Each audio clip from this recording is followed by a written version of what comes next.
അപ്പോൾ Honda ഹോണിൻ്റെ chain adjustment അങ്ങനെ ചെയ്യാം എന്നാണ് ഇന്നത്തെ വീഡിയോയിൽ. അത് നമ്മൾ ആദ്യമായിട്ട് WD-40 ഈ കാണുന്ന 3 ലൊക്കേഷൻസിൽ അപ്ലൈ ചെയ്യുന്നുണ്ട്. അതിനുശേഷം നിങ്ങൾക്ക് ഇവിടെ നോക്കിയാൽ മനസ്സിലാവും ചെയിൻ വളരെ ലൂസാണ്. താഴത്തെ ആ ഒരു പോർഷനും ഏറ്റവും കൂടുതൽ മുകളിലാണ് ആ ഒരു ഷേപ്പ് ഔട്ടായിട്ട് നിൽക്കുകയാണ്, വളരെ ലൂസാണ്.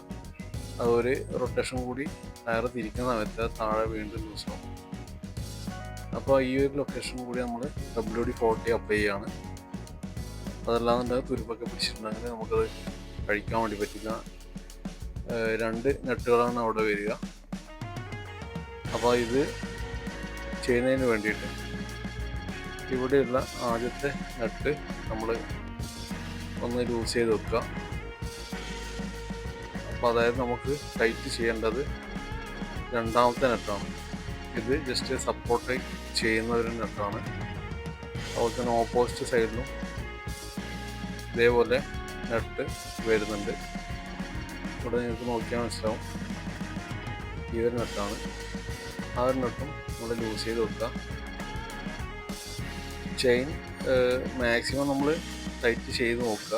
എന്നിട്ടും സൗണ്ടും കാര്യങ്ങളൊക്കെ ഉണ്ടെങ്കിൽ ചെയിൻ മാറ്റുന്നത് തന്നെയാണ് നല്ലത്. ഇപ്പോൾ അഡ്ജസ്റ്റ്മെൻറ്റ് ഉള്ളതുകൊണ്ട് നമുക്ക് മാക്സിമം യൂസ് ചെയ്യാൻ വേണ്ടി പറ്റും. അപ്പോൾ ഇവിടെ നമ്മൾ ബോക്സ് സ്പാനർ വെച്ചിട്ടാണ് നമ്മളിത് ലൂസ് ചെയ്ത് വെക്കുന്നത്. പൂർണ്ണമായിട്ട് അഴിക്കേണ്ട കാര്യമില്ല. ഇവിടെയാണ് നമ്മൾ ലൂസ് ചെയ്യേണ്ടത്. അപ്പോൾ ലെഫ്റ്റ് സൈഡും റൈറ്റ് സൈഡിലും അതിൻ്റെ കറക്റ്റ് ഡയറക്ഷൻ കിട്ടാൻ വേണ്ടിയിട്ട് ഒരു മെറ്റലിൻ്റെ പീസ് 2 സൈഡിലും കൊടുത്തിട്ടുണ്ട്. ആ മെറ്റലിൻ്റെ പീസ് കറക്റ്റ് എവിടെയാണോ വരിക അതേ പൊസിഷനിൽ അപ്പുറത്തും നമ്മൾ ടൈറ്റ് ചെയ്ത് കൊടുക്കണം. അപ്പോൾ ഇവിടെ നമ്മൾ മെയിൻ നട്ട് യൂസ് ചെയ്തു. അതിന് ശേഷം ഇവിടെ റൈറ്റ് സൈഡിലുള്ള നട്ട് ടൈറ്റ് ആക്കുമ്പോൾ തന്നെ നിങ്ങൾക്ക് കാണാൻ വേണ്ടി പറ്റും. അതിൻ്റെ ഒരു ആക്സിൽ ബാക്കോട്ട് വരുന്നതായിട്ട് കാണാൻ വേണ്ടി പറ്റും. അപ്പം ഈ ഒരു പൊസിഷനിൽ ഉണ്ടായത് നമുക്ക് നോക്കിയാൽ ആരോ ഒക്കെ കാണിക്കുന്നുണ്ട്. അപ്പോൾ അതിൻ്റെ അതേ സൈസിൽ തന്നെ ഇവിടെയും ചെയ്യുക. അപ്പോൾ ടൈറ്റ് ചെയ്ത് കൊടുക്കുക. മാക്സിമം ടൈറ്റ് ചെയ്യാൻ പറ്റുന്നത്ര ചെയ്യുക. അതല്ല നമുക്ക് ഫുൾ ടൈറ്റ് ചെയ്തിട്ടും ചെയിൻ നല്ല ലൂസും സൗണ്ടും ഒക്കെ ഉണ്ടെങ്കിൽ ചെയിൻ മാറ്റി തന്നെ ചെയ്യുക. ഇവിടെ ജസ്റ്റ് നമ്മൾ ടൈറ്റ് ചെയ്യുന്നത് എങ്ങനെ എന്നാണ് മെയിനായിട്ട് ഫോക്കസ് ചെയ്യുന്നത്. അപ്പോൾ ഇവിടെ നിങ്ങൾക്ക് നോക്കിയാൽ മനസ്സിലാവും കുറച്ചുകൂടി ടൈറ്റ് ആയിട്ടുണ്ട്. ഇപ്പോൾ മുകളിൽ ആ ഒരു വശം ലൂസ് ഉണ്ടായൊക്കെ ടൈറ്റ് ആയിട്ടുണ്ട്. ഓവർ ടൈറ്റ് ചെയ്യേണ്ട ആവശ്യമില്ല, ചെറിയൊരു പ്ലേ ആവശ്യമുണ്ട്.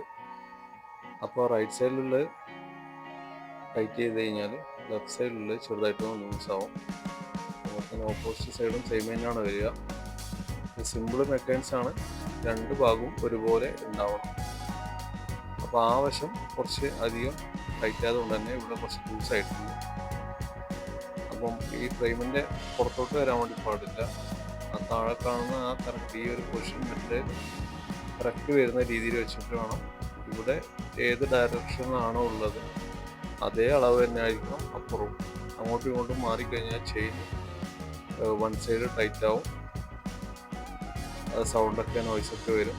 അപ്പോൾ നിങ്ങൾ വലിയ നട്ട് ടൈറ്റ് ചെയ്യുന്നതിന് മുമ്പേ ജസ്റ്റ് ഒന്ന് വണ്ടി ഒന്ന് റൊട്ടേറ്റ് ചെയ്ത് ടയർ റൊട്ടേറ്റ് ചെയ്തിട്ട് നോക്കുക. അതിനുശേഷം ഫൈനൽ ആക്കിയതിന് ശേഷം നമ്മൾ ഈ ഒരു മെയിൻ നെറ്റ് ടൈറ്റ് ചെയ്യുക. അതുപോലെ തന്നെ അതിൻ്റെ അഡീഷണൽ ആയിട്ടുള്ള 2 നമ്മൾ നേരത്തെ ലൂസാക്കി വെച്ച നെറ്റ്, അത് സപ്പോർട്ടീവായിട്ട് വരുന്ന നെറ്റാണ്, അതും ടൈറ്റ് ചെയ്യേണ്ടതായിട്ടുണ്ട്. അപ്പം എല്ലാവർക്കും യൂസ്ഫുൾ ആയെന്ന് കരുതുന്നു. പുതിയ വ്യൂവേഴ്സ് ആണെങ്കിൽ ചാനൽ സബ്സ്ക്രൈബ് ചെയ്യുക. നിങ്ങളുടെ വാല്യുബിൾ ആയിട്ടുള്ള കമൻറ്റ്സ്, സജഷൻസ് എല്ലാ കാര്യങ്ങളും താഴെ കമൻറ്റ് ബോക്സിൽ അറിയിക്കുക.